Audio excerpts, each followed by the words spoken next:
नमस्कार, स्वागत है आप सभी का। आप देख रहे हैं एनएमएफ न्यूज। आपके साथ मैं हूं नम्रता चौधरी। आज इस खास पेशकश में हम एक्सपोज करेंगे किसान आंदोलन के उन सो कॉल्ड नेताओं को जो बनने तो चले थे नेता, लेकिन जब चुनावी मैदान में उतरे तो उनकी हवा टाइट हो गई, वोट को मोहताज नजर आए। जी हां, मैं बात कर रही हूं गुरनाम सिंह चढ़ूनी की। उन्हीं का नाम लेकर शुरुआत करूंगी अपने इस खास कार्यक्रम की, जिसका नाम है अधूरा सच एक्सपोज। और एक्सपोज करेंगे चढ़ूनी समेत उन तमाम नेताओं को भी जो किसानों के बड़े हितैषी बनकर आगे आए थे। और देखिए, चुनाव आते आते जिस तरीके से मैदान में उतरे, फुस साबित हुए, क्योंकि वोट के नाम पर उनको कुछ नहीं मिला। नील बटे सन्नाटा, बेइज्जती करा ली वो अलग, और इसी के साथ ये भी साबित कर दिया कि सारे के सारे किसान इस किसान आंदोलन में बीजेपी के खिलाफ नहीं थे, सारे किसान इस किसान आंदोलन में शामिल नहीं थे। एक बार फिर से सोशल मीडिया पर लोग सवाल उठा रहे हैं कि क्या वाकई में कुछ लोगों को भ्रमित करके यहां पर बैठाया गया था? किसान आंदोलन का मुख्य उद्देश्य क्या था? और वो भी तब ये बातें कही जा रही थी कि किसान नाराज हैं, पहलवान नाराज हैं, जब हरियाणा में चुनाव आने वाले थे। अब मैं आपको पूरी हिस्ट्री बताऊं, उससे पहले थोड़ा सा अभी जो प्रेजेंट होकर निपटा है उससे थोड़ा सा रूबरू हो लेते हैं। हरियाणा में जो विधानसभा चुनाव हुए उनके नतीजे आ गए। 8 अक्टूबर का दिन बेहद खास रहा, हरियाणा की जनता के लिए भी, जम्मू कश्मीर की जनता के लिए भी। हरियाणा में जाटों का मुद्दा उठाया गया, हरियाणा में पहलवानों का मुद्दा उठाया गया, किसानों का मुद्दा उठाया गया। लेकिन अगर आप देखेंगे जो सीटें आई हैं, जिस तरीके से बीजेपी बहुमत का आंकड़ा भी छू गई और उससे भी आगे निकल गई, 48 सीटें बीजेपी को मिली हैं 90 में से। और कांग्रेस की अगर मैं बात करूं, जिसको पूरी उम्मीदें थी कि वो इस बार सरकार बनाने जा रही है, उसको मिली है 37 सीटें। तो ऐसे में जो किसान, पहलवान और जाटों का मुद्दा कांग्रेस लगातार उठा रही थी, वो सारे मुद्दे या तो झूठे थे, प्रोपेगेंडा थे, फेक एजेंडा था बीजेपी के खिलाफ। क्योंकि 10 साल बीजेपी की सरकार अगर हरियाणा में थी तो कांग्रेस को लगा एंटी इनकम्बेंसी होगी, विरोधी लहर होगी, और क्यों ना इसका फायदा उठाया जाए। लेकिन कौन सी विरोधी लहर? कौन से किसान थे जो अपने आप को नाराज बताते थे? कौन से ये नेता थे जो बार बार आकर बोलते थे कि पहलवान नाराज है, जाट नाराज है, दलित नाराज है? बीजेपी तो अच्छी खासी सीटें ले, अच्छी खासी बहुमत से भी आगे निकल गई और तीसरी बार हरियाणा में सरकार बनाने जा रही है। पिहोवा विधानसभा सीट पड़ती है, जहां से कांग्रेस के कैंडिडेट जीते हैं मनदीप चट्ठा, और बहुत जबरदस्त मार्जिन से जीते हैं। 64,000 समथिंग उनको वोट मिले हैं। जबकि चढ़ूनी, जो कि किसान नेता के तौर पर सामने आए थे, किसान आंदोलन का नेतृत्व कर रहे थे, वो यहां पर मैदान में उतरे, जो ये बार बार कह रहे थे कि बीजेपी से नाराज है किसान। आपको तो सिर्फ 1170 वोट मिले। क्या बात, इतने ही किसान बस आपके साथ थे, इतने ही लोग आपके साथ थे? तो कौन से तो ये नेता हुए और कौन से ये किसान आंदोलन का सबसे बड़ा चेहरा हुए? तो किसान आंदोलन की आड़ में कुछ लोगों ने जिस तरीके से अपनी राजनीति चमकाने की कोशिश की, वो सारी कोशिश धरातल पर अब दिखाई दे रही है और शून्य हो गई है। कहते हैं ना कि किसी के कंधे पर रखकर बंदूक चला देना, भ्रमित कर दो, और उसके बाद आधे लोग सड़कों पर आ गए। उन्हें पता ही नहीं है कि कौन किसान नेता उनके लिए वाकई में लड़ना चाह रहा है या फिर कौन अपनी राजनीतिक रोटियां सेकना चाह रहा है। मसलन राकेश टिकैत को देख लीजिए। कृषि कानूनों पर आपको आपत्ति थी, सरकार ने वापस ले लिए। फिर आपकी क्या चिढ़ है मोदी से? फिर आपको क्या नाराजगी है केंद्र सरकार से? अभी जब एग्जिट पोल्स आए तो राकेश टिकैत का एक बयान सामने आया। वो कहने लगे उसमें कि भाई देखिए, किसानों ने जवाब दे दिया है, जो सरकार लट चलाएगी वो तो वापस ही जाएगी। अब उनको भी जवाब मिल गया। अशोक श्रीवास्तव ने बड़ा अच्छा रिप्लाई उनको किया है अपने एक्स अकाउंट पर।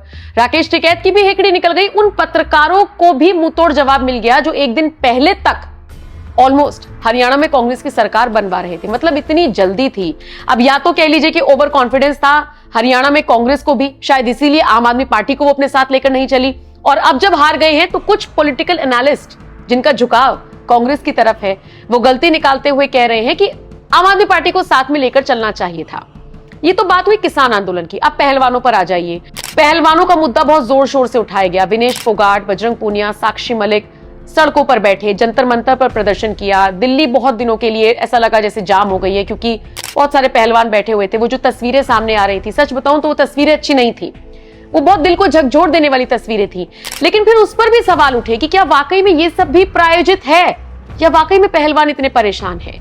फिर इसका भी दूसरा पहलू सामने आया, जिसमें किसी ने कहा कि नहीं, ट्रायल्स नहीं चाहते हैं ये खिलाड़ी, ये अपने हरियाणा का कोई बंदा ऊपर की पोस्ट पर चाहते हैं। इस तरह के आरोप इन पर भी लगे। बृजभूषण शरण सिंह जो कि इस पूरे मामले के केंद्र में थे, उन्होंने तो यह तक कह दिया कि सब राजनीति है। किसी को यकीन हुआ, किसी को नहीं हुआ। लेकिन जैसे ही विनेश फोगाट ने कांग्रेस ज्वाइन की, जैसे ही बजरंग पूनिया ने कांग्रेस ज्वाइन की, लीजिए वही हुआ जो बात पहले से कही जा रही थी। और इसीलिए विनेश फोगाट का बतौर खिलाड़ी आज भी हर कोई सम्मान कर रहा है, लेकिन बतौर नेता उनको ज्यादा प्यार नहीं मिल रहा। अब आप कहेंगे ज्यादा प्यार नहीं मिल रहा तो वो जुलाना सीट से जीत कैसे गई? अब देखिए, हरियाणा में कांग्रेस ने जितनी हवा विनेश फोगाट को लेकर बनाई, आपको नहीं लगता कि विनेश फोगाट के इर्द गिर्द ही सारी चीजें रह गई और हरियाणा में कांग्रेस का सुपड़ा साफ हो गया? मेडल लेकर नहीं आ पाए नीरज चोपड़ा, गोल्ड मेडल, तो उन्होंने माफी मांग ली। 4 बार की गोल्ड मेडलिस्ट जो खिलाड़ी थी वो अपने देश में जाकर माफी मांगती है क्योंकि वो गोल्ड नहीं ला पाई। विनेश फोगाट बिना किसी मेडल के जब भारत लौटी तो दीपेंद्र हुड्डा गाड़ी में सवार थे, इतना भव्य स्वागत किया गया। एज अ खिलाड़ी, फिर मैं कहूंगी एज अ खिलाड़ी विनेश फोगाट मेडल नहीं ला पाई, सबको दुख हुआ क्योंकि वो हमारे देश के लिए मेडल आता।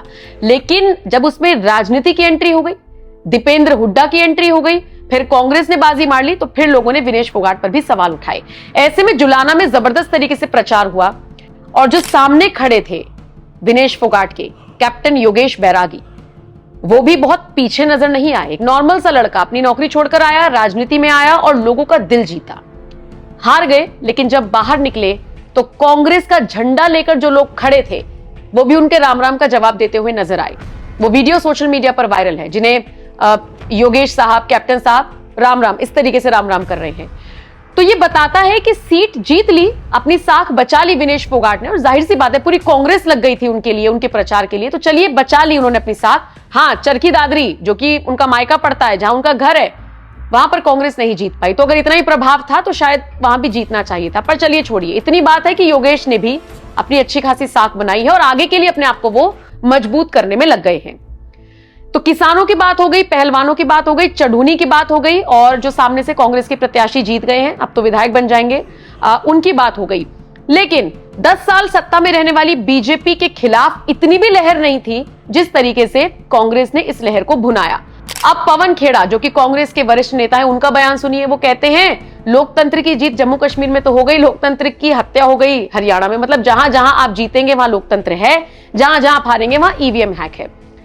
अब ऐसे तो नहीं चलता, लेकिन कुल मिलाकर जो सारी राजनीति है, जो सारा प्रोपोगेंडा किसान आंदोलन के लिए या पहलवानों के माध्यम से फैलाया गया, उसकी कहीं ना कहीं अब जड़ें हिलती हुई नजर आ रही हैं। और इसीलिए लोग बार बार कह रहे हैं कि कांग्रेस जो कि एक नेशनल पार्टी है, वो किसी भी क्षेत्रीय पार्टी से भी अब कम वर्चस्व रखती है। अब देखिए, जम्मू कश्मीर का अगर मैं जिक्र करूं तो जम्मू और कश्मीर में मिलाकर 30 सीटों पर चुनाव लड़ा कांग्रेस ने। नेशनल कॉन्फ्रेंस तो अच्छी खासी सीटें निकाल ले गई, लेकिन कांग्रेस जीतती है सिर्फ 6 सीटें। तो यानी आप सत्ता की तरफ जम्मू कश्मीर में जा तो रहे हैं, लेकिन आपका खुद का वर्चस्व कुछ नहीं है। पीडीपी पहले खत्म हो गई, आप अब खत्म हो गए। अगले 5 साल बाद जब चुनाव होंगे तो या तो नेशनल कॉन्फ्रेंस या फिर बीजेपी, इन दो के बीच में मुकाबला होगा, आप याद रखिएगा। दिल्ली आ जाइए, दिल्ली में आपको आम आदमी पार्टी ने ठेंगा दिखा दिया है, ऑफिशियल तौर पर ऐलान कर दिया है कि हम आपके साथ नहीं लड़ेंगे। उसके बाद हरियाणा में आपने देख ही लिया आपका क्या हाल हुआ है। यूपी में आ जाइए, अखिलेश यादव का आप सहारा लेकर चले हैं। बिहार में आ जाइए, आप आरजेडी का सहारा लेकर चले हैं।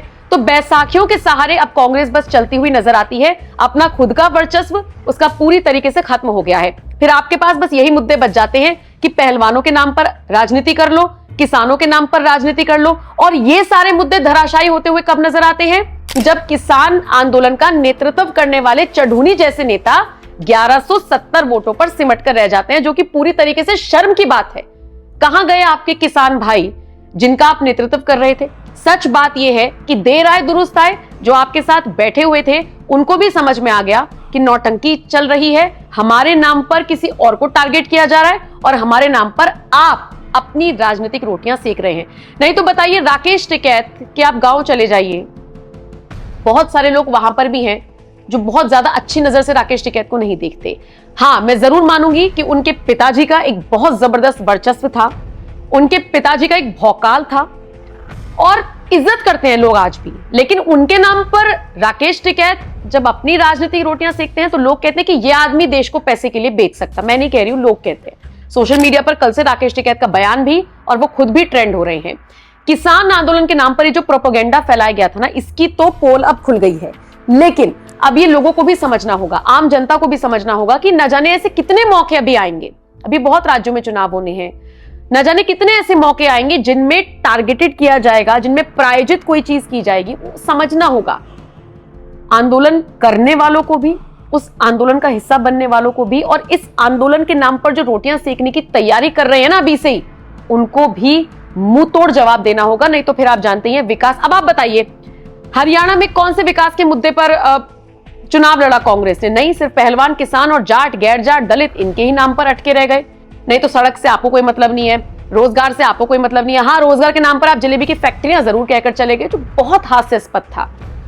बहरहाल कांग्रेस हो या ये सो कॉल्ड किसान नेता हो, किसान आंदोलन पर डे 1 से सवाल उठ रहे थे। किसानों को हम नहीं कहते कि किसान गलत है। देखिए, जब आप किसी को सपना दिखाते हैं कि आपको ऐसा ऐसा कुछ होगा तो आदमी भ्रमित हो जाता है। ये भ्रमित कर देने वालों की गलती है। और हाँ, जो भ्रमित अब तक होते आए हैं, कम से कम उनको अब तो जाग जाना चाहिए कि देखिए आपके नाम पर सिर्फ रोटियां सेकी जा रही हैं, क्योंकि वो नेता जो उस वक्त खड़े थे वो अब राजनीति में उतर आए हैं। चढ़ूनी इसका बेस्ट एग्जाम्पल है। तो निश्चित तौर पर पॉलिटिक्स को लेकर जो लोग सोचते हैं वो इसी तरीके से अपना बेस तैयार करते हैं। कई बार ये चीज प्रूफ हो चुकी है।